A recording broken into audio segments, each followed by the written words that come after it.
सामान्य माणसाच्या जाऊन काय 25 वर्ष खर्च केले चुकलंय का? चुकलंय का? सुरेश अण्णा 99 ला तुम्ही आलात, मुंडे साहेबांनी पहिल्यांदा तुम्हाला कमळ हातात दिलं, त्याच्यानंतर आता मीच दिले. कारण मधले 5 वर्षापूर्वी 10 वर्षापूर्वी मुंडे साहेब वारले, तुमचा पराभव झाला. त्याच्यानंतर मागच्या वेळी माझा शब्द होता, मी धोंडे साहेबांना तिकीट दिलं आणि मग ते नाही जिंकू शकले. आज तुम्ही परत कमळ हातामध्ये घेऊन आहात. ते कमळ जे नरेंद्र मोदींनी आता 3दा हॅट्रिक करून या देशामध्ये सत्ता प्रस्थापित केली आहे. ते कमळ 5 वर्ष देवेंद्र फडणवीस मुख्यमंत्री राहून 5 वर्ष त्यांनी एक रेकॉर्ड केले.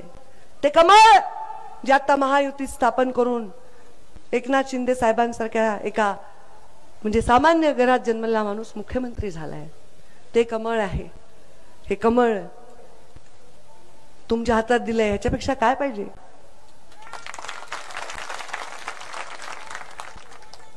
लोकांच्या दुःखावर फुंकर घालून, त्यांच्या पाठीवरून हात फिरवून बोललं तर मतं मिळतील. आणि तुम्ही ते करायलात, मी बघायले. गावागावात चाललात, कष्टाला तर तुमचा कोणी हातच नाही धरत. मी कधीच म्हणलं नाही कामाला भूत, माणूस कामाला भूत असं, मी पण तशीच आहे. मला रिकामच नाही बसवत.